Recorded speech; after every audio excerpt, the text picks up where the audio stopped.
Hello my friends and welcome back to my channel. Today's video is another 5 meals. I'm not going to say 5 dinners because honestly I'm recording this intro on Sunday, so I have no idea what I'm going to be sharing with you. Maybe 5 dinners, maybe 4 with a breakfast thrown in. I don't know. It is a super busy week here this week. I have a plan, but we all know how that goes. So anyway, your guess is as good as mine. Let's see what we've eaten this week.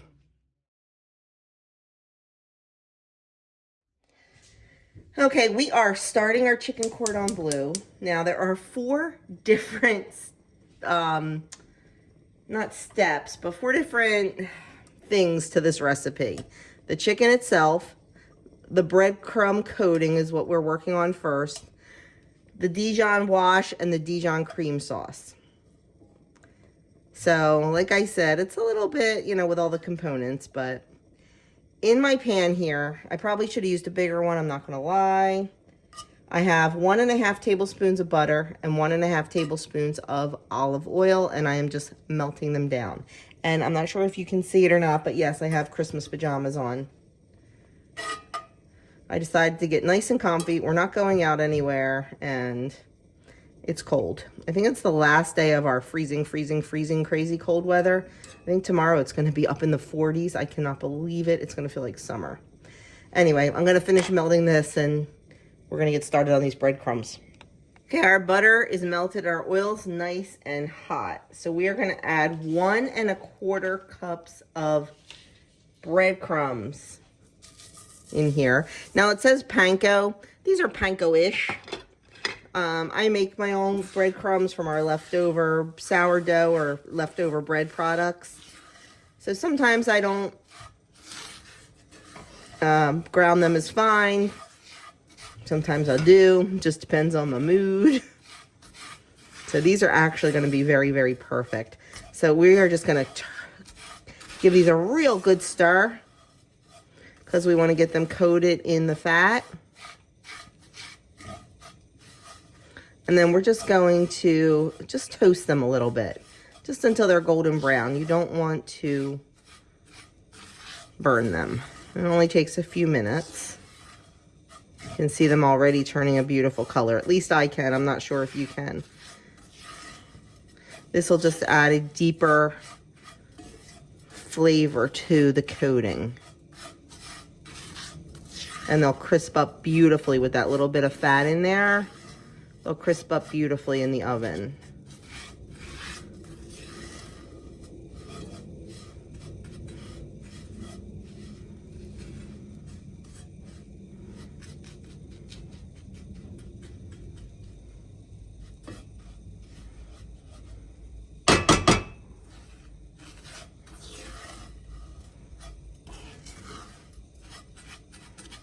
Okay, looking good. We're gonna turn that off, and I am going to transfer these to a bowl because we need them to cool down so we can add the rest of the ingredients. But one of the ingredients is some Parmesan cheese. So we definitely want these to cool down because we don't want that to melt. Okay, our next step is to work on the chicken rolls. And I'm going to be honest with you. I am kind of improvising this part a little bit. The chicken breasts that I had were very, very thick. And even pounding them out, they would have been too thick. So I took 2 chicken breasts and I cut them horizontally because they were so big. So I actually have 2 chicken breasts here that I cut. And now we're going to pound them. As you saw, I put a piece of plastic wrap over. This just keeps the chicken from, breaking apart and flying everywhere. Because you don't want chicken flying through your house. So I'm going to go and I'm going to pound these thin to about 1/4 inch. I'm not going to make you listen to the rest of it. I'm going to go do the others and I'll be back. Our chicken is done. Now, if I had kept them whole, they may have been bigger pieces. I'm not sure, but honestly, we don't really need more than this. So I'm good with it. And now we are going to take some ham. This is fresh deli sliced ham from Aldi. it's Black Forest. We're gonna take 2 pieces and just lay them across each chicken breast. That one probably only needs 1, but we're gonna give it 2.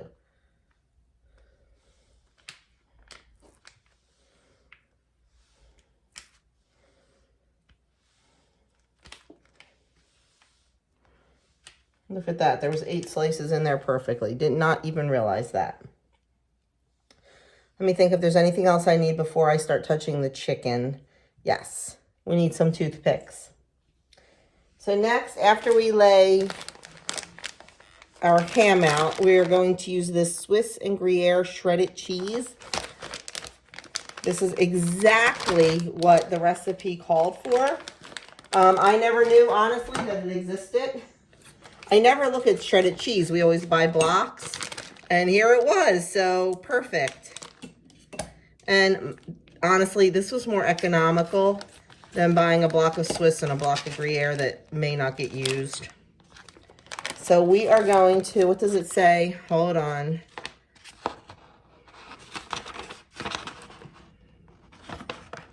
Lay a heaping 1/4 cup of shredded cheese down the center of the ham, leaving a 1/2 inch border on all sides. Normally, I do not measure cheese. I measure cheese with my heart, but just out of curiosity, we'll see what a heaping 1/4 cup is.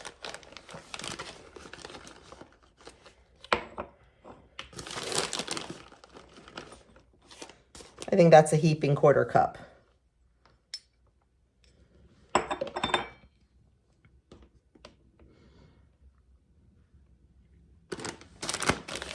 Yeah, we'll just measure it with our heart.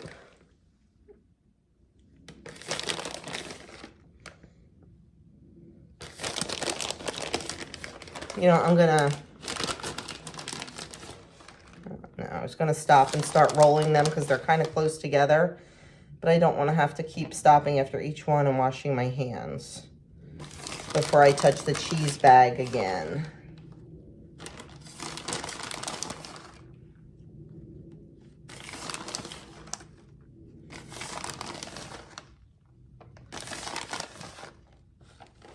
Okay, now we are just going to start rolling it up.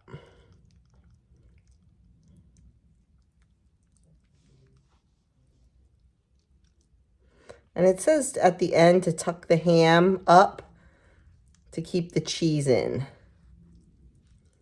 Oh my goodness.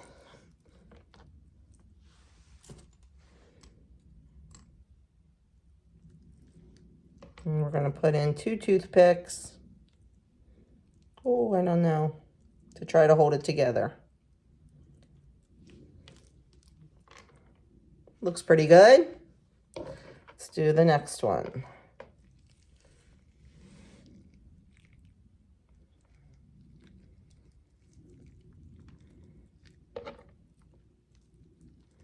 I like that little ham trick, tucking that ham in.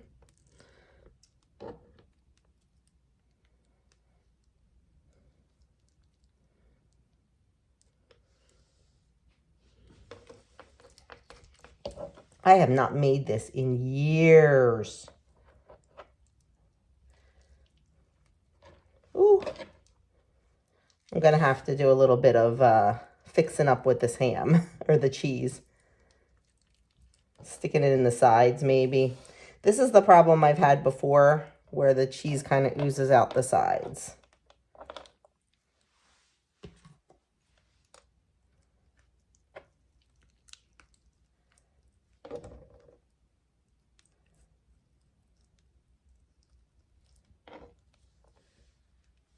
And the last one.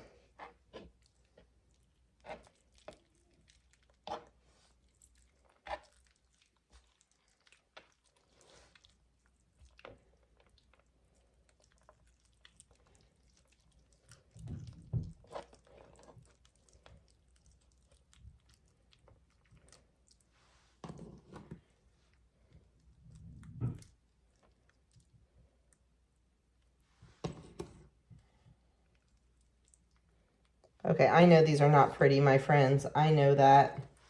I am not a chef. I just play one on the internet. Okay, now we've got a lot of cheese here. We are not going to waste that. We're just going to tuck it in as best we can. We are going to set these aside.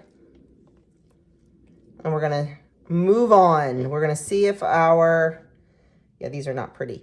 We're going to see if our breadcrumbs are cooled yet.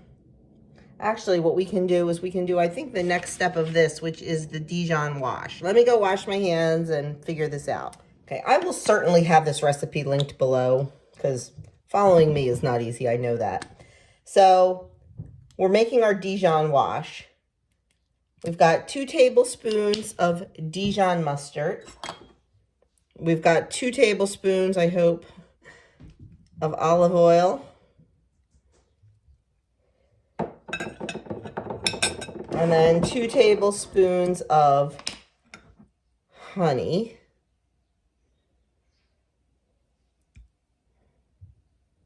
Always measure your oil first if you're using the same vessel for your honey, because that way the honey slides right out.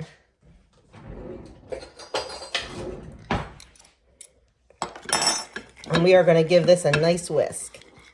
You want that very well combined. It's very thick.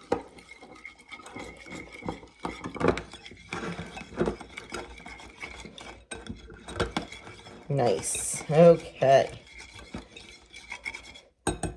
We're just going to set this aside and we're going to finish off our panko.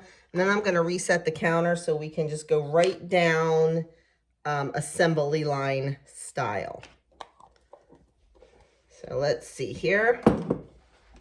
For the rest of our panko, we just need to put our cheese and our spices in. So to finish off our breadcrumb coating, I have 1/3 cup of freshly grated Parmesan cheese. And to that, we're going to add a teaspoon of dried basil, a 1/2 teaspoon, and all these are dry herbs, of parsley, 1/2 teaspoon of garlic powder, 1/2 teaspoon of onion powder,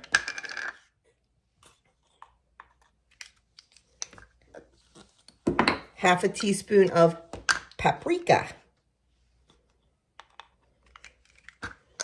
and then a 1/4 teaspoon, 1/4 teaspoon of salt, and a 1/4 teaspoon of black pepper.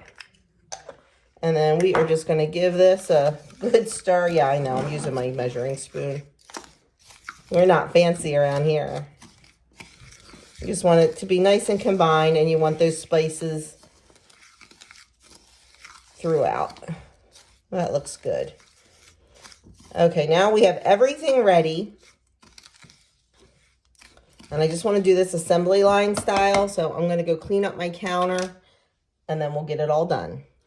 Okay, so we're going to take our chicken rolls, and the first thing we're going to do is put them in our Dijon wash, and just carefully brush them with the Dijon sauce. These are a hot mess because they keep coming apart. But we're going to do the best we can. And then we're going to take our crumbs and put them in our crumbs and really press the crumbs in there. It said turning it if you have to. But because mine are such a hot mess, we're just going to do the best we can.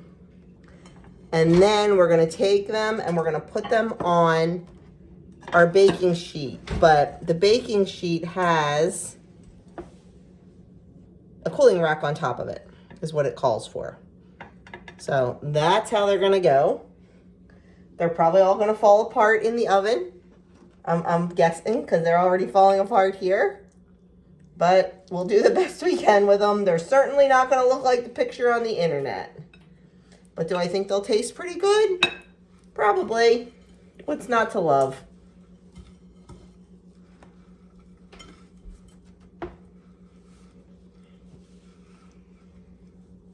Okay, we're gonna go finish these off and then we'll get them in the oven. These are going in the oven at 350 degrees for 30 to 35 minutes. God only knows what they're gonna come out looking like. In the last 10 minutes, we're gonna make the sauce. Our chicken has about 10 minutes to go, so I'm gonna start on the Dijon cream sauce for the top. I've got a cup of chicken broth, a cup of cream, about a tablespoon of Dijon mustard. Now, some people in the comments said they doubled the Dijon to make it a little more Dijon-y, so I'm gonna throw a little bit more in. And then we're gonna add in our spices. We've got paprika, same spices we used in the coating mix. Paprika, onion powder, garlic powder, parsley, and basil, salt and pepper. And then we need a tablespoon of cornstarch or arrowroot powder. This is arrowroot powder. They work the same. And then we are just gonna whisk this together.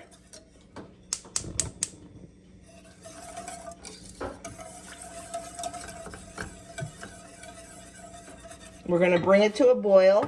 We're gonna reduce it to a simmer and let it simmer until thickened, and it will thicken up more as it sits. So we'll come back when that's actually doing something. Our sauce came to a boil. I let it simmer for a little bit and then turned it off the heat. So that's ready to go. And our chicken is out of the oven and actually looks beautiful. It did not burst open at all, so I'm excited to give this a try. And here it is plated up, our cordon bleu with Dijon sauce. We're having some corn, and we're also having boiled seasoned potatoes. I'll open it up and show you what it looks like inside. That looks absolutely beautiful. Can't wait to taste it.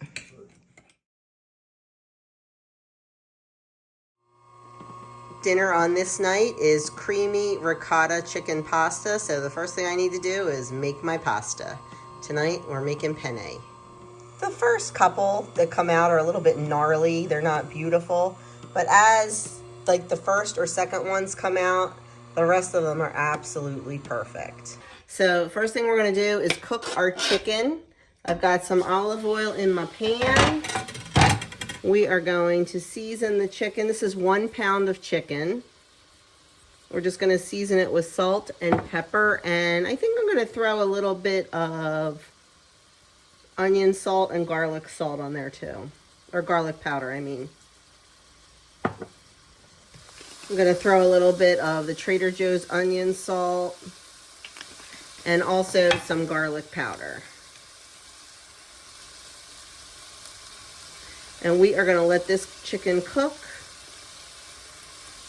until it is done.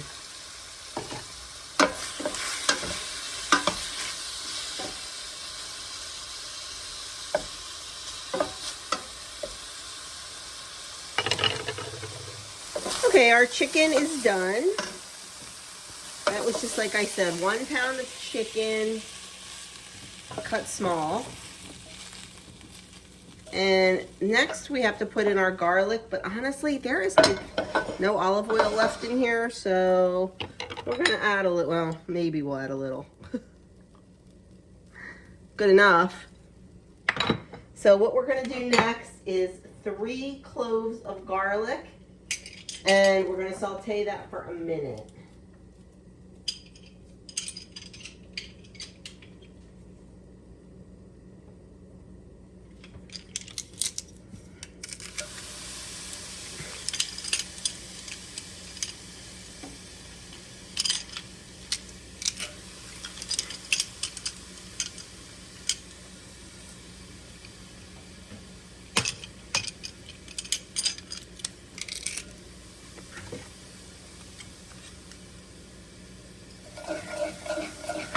You just want to just cook that for about a minute just to get the rawness out of it.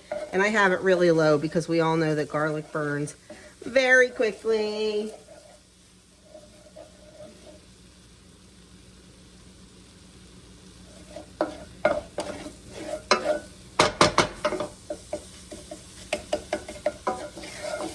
Okay, looks good.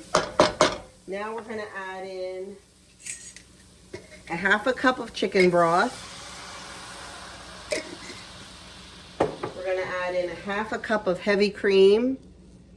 You do not have to use this, it just makes it creamier. If I had half and half, I probably would have used the half and half, but I am out of it. We're gonna add in 1 cup of ricotta cheese.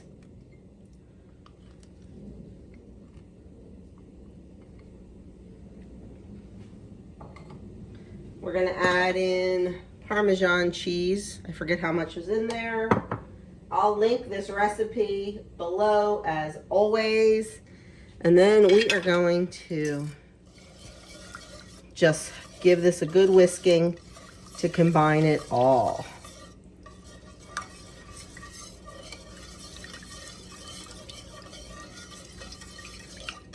Now, if you are on a weight loss journey and you don't mind using fat-free and stuff, you can absolutely use fat-free half and half in the place of the heavy cream or regular half and half. You can use less Parmesan cheese, although Parmesan cheese is very diet friendly. And you can use fat-free ricotta cheese. If that doesn't bother you, that is a way to definitely reduce the calories or the Weight Watchers points or whatever. Okay, we are going to let this cook for a minute.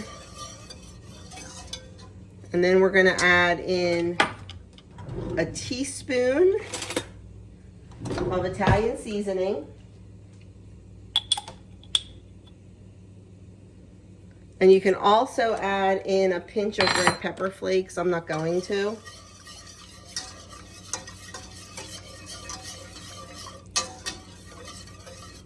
And you can adjust the salt and pepper at this point, but I am going to just let it go and we can salt and pepper on the table.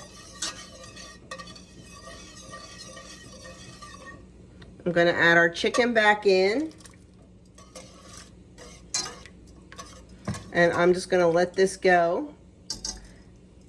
And we're gonna give our pasta a cook. I had a bag of spinach in the refrigerator that needed to be used, so I decided to de-stem it, cut it up, and add it to our pasta sauce. That'll just give a little bit more nutrition, add some veg. So I'm just gonna let that wilt down while we're waiting for our pasta to cook. I don't want to cook our pasta and put it in just until the last minute, right before I serve it. The pasta cooks in about 3 minutes. So I just want to wait until Doug is home and I can make it quick and fresh. I'm just going to let that cook down for a bit. Okay, our sauce is done and Doug will be home shortly, so I am just cooking all the pasta. Once the pasta's done, we will combine them together and have our dinner. Okay, I added our cooked pasta into our sauce, and I am just going to just keep stirring and stirring and stirring until it is all coated.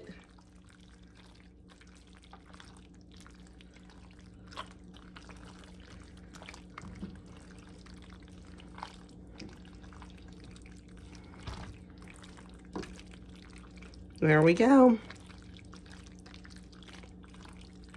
I'm just going to keep it warm until it is time to eat.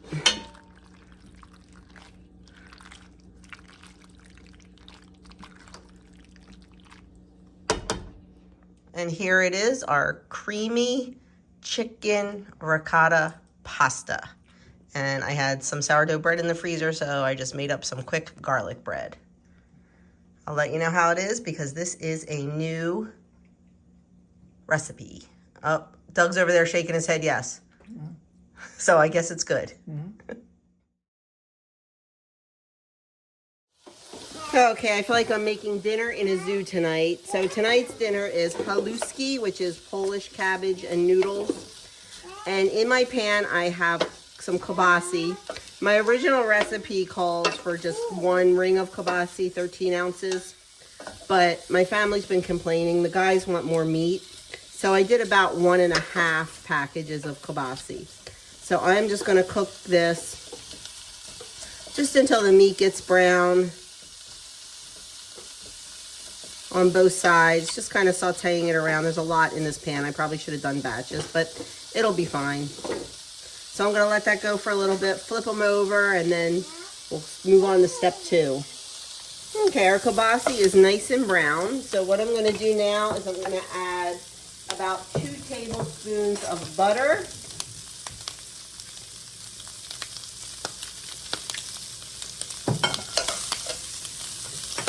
And I'm going to add 1 chopped up onion.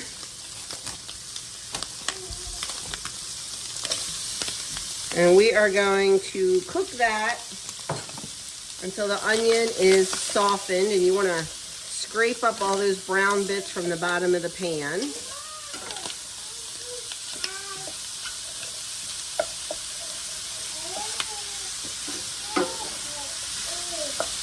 This feeds a lot of people, which is good because now everybody can take it for lunch the rest of the week. So we'll have a lot of leftovers, or at least the next 2 days probably. Okay, we're just going to let that cook until the onion is nice and brown and softened. And look at all that beautiful browning on the bottom of the pan. That's what you want. You want that flavor. So I'm just going to let this go. I'm going to turn it down a little bit because we don't want to burn the onion. And we're just going to let that cook. Okay, this is looking fantastic. So now we are going to add in 2 cloves of garlic.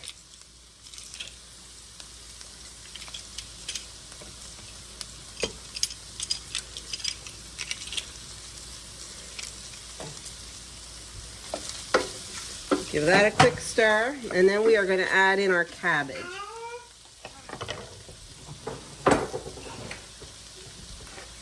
And this is a lot of cabbage. It's a whole head. It does cook down. We'll see if we can get it all in here. I think I'm going to put half and give it a stir.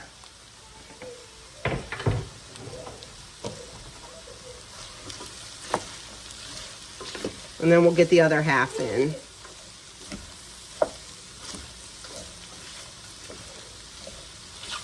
I also have a pot of water heating to cook our noodles. There we go. Get the rest of this in there. We'll get a lid on it.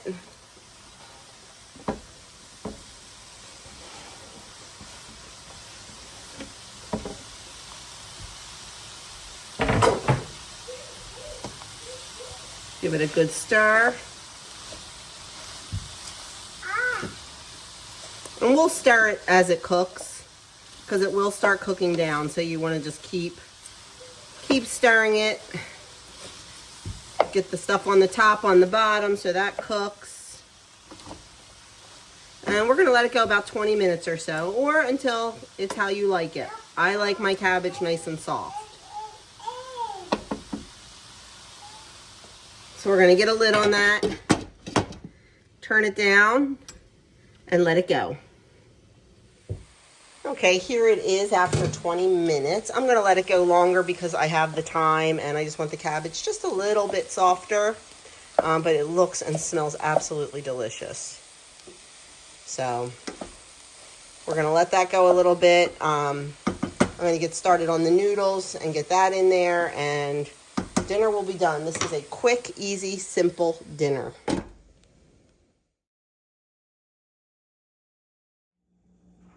Dinner tonight is smothered queso chicken. And I've had my chicken marinating in this chipotle pepper marinade. Not the cleanest ingredients, not the worst ingredients. So it's a win in my book. That's been marinating for a while, and we're going to throw that on the grill.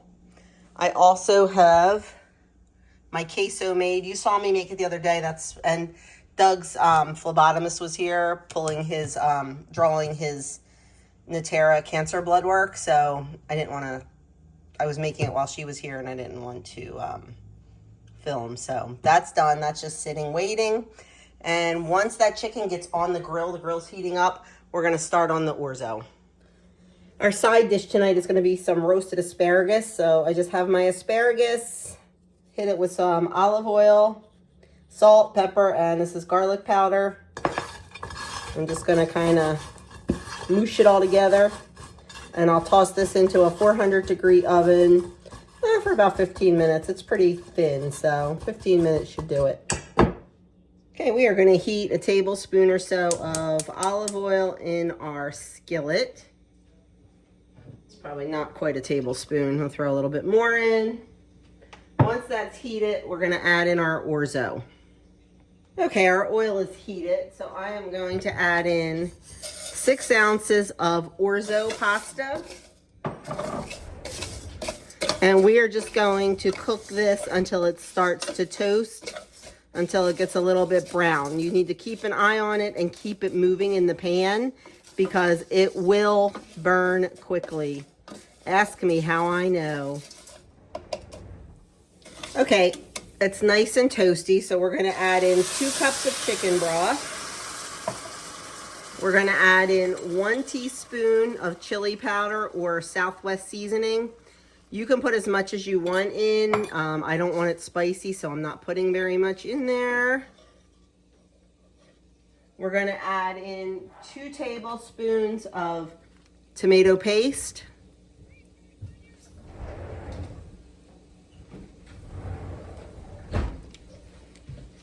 And we're going to add in 3/4 can of Rotel.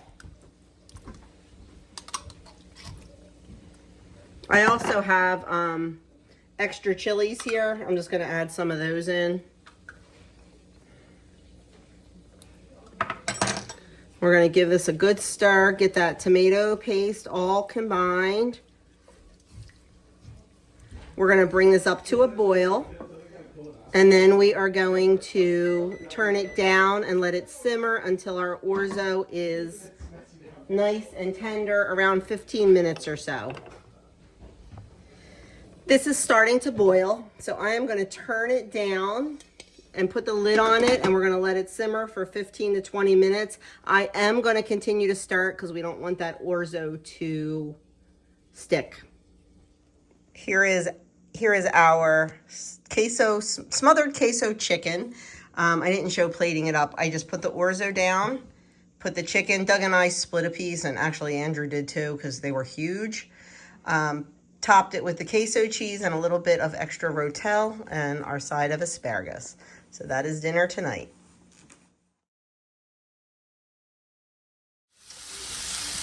Tonight's dinner, it's Thursday, so you know it's soup. So we are making Olive Garden copycat chicken gnocchi soup. First thing I'm going to do is cook up some chicken.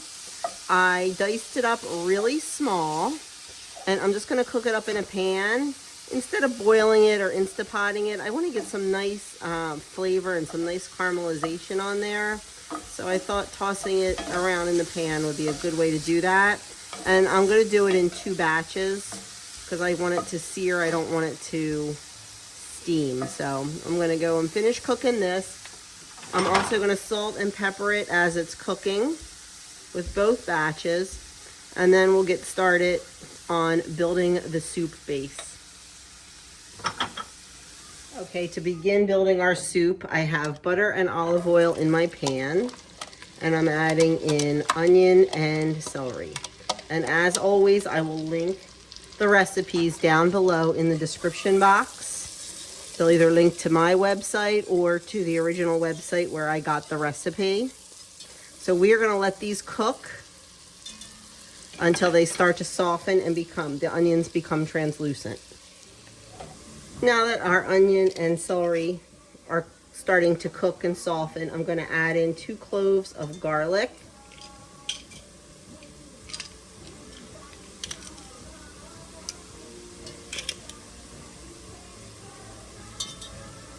And we're going to let that cook for just a minute or so.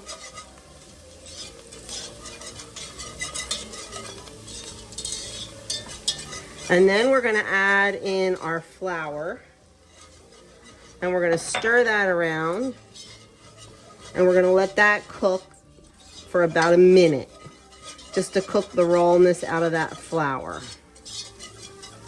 Next, we're gonna add in 32 ounces of half and half. If you do not wanna use half and half, you can use milk, you can use fat-free half and half, whatever. For those of you not in the US, half and half is basically half heavy cream and half milk. We're gonna crank up the heat a little bit, and we're gonna continue to stir this until this mixture starts to thicken. Our half and half mixture is getting nice and thick. So now we're gonna add in 28 ounces of chicken stock, chicken broth, bone broth, whatever you wanna call it, whatever you wanna use. And then we're gonna let this get thick again. You know what? I'm gonna just use all this. This is a 32 ounce jar. You're supposed to use 28 ounces, but I'm just tossing it all in. And then we're gonna let this get thick again. Okay, this is starting to come back to a simmer, and it's getting nice and thick, so we're just gonna add everything else in. We have some parsley and thyme and salt. We have our chicken that we cooked. I've got carrots. We're gonna give that a stir. And then I'm gonna add in about a cup of chopped spinach or so. And I'm gonna let this simmer probably about 15 minutes until the spinach is wilted and the carrots are tender. Then I'm gonna add in a package of gnocchi. I did not make it homemade, I bought a package. So I'm gonna wait until this is pretty much done before I add that in, and let that simmer for about 2 or 3 minutes. And then we're done. So we're just gonna let this cook now. I'm gonna bring it back up to the boil and then turn it down. And once those carrots are cooked, we're good to go. Okay, our soup's been simmering and the carrots are nice and tender. So now I'm just gonna take my package of gnocchi and put that in, and we're gonna let this go another 3 minutes or so. And it should be all done.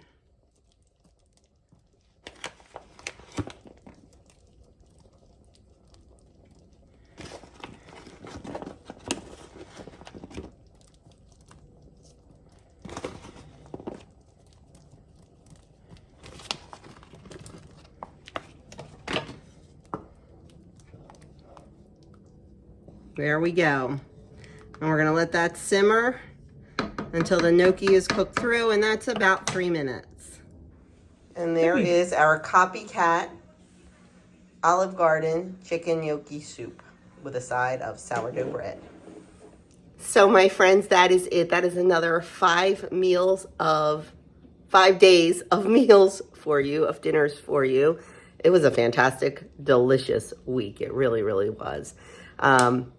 You know, my kids, I can't even tell you how many times they said about the smothered queso is their favorite dinner. So I'm going to have to start making that a little bit more. And I kind of stepped away from it just because I was using jar queso cheese. Now that I have that recipe for my own queso cheese, yeah, it's good. It's a little spicy for me, but that was definitely the #1 meal of the week. Everything was delicious, but that definitely got the highest rating. So I hope you enjoyed this. I hope it gave you some great dinner inspo. And that's it. That's all I have for you. Not sure if I'll have one of these next week, only because this weekend we didn't eat at home, and we have a couple days like where we have things at church. So we'll see what we have. Maybe I'll show you those dinners, who knows. But anyway, that is it. Thank you so very, very much for watching. The recipes, any relevant recipes, are linked down in the description box below, so you can go check those out. And that's it. I will see you guys in my next video.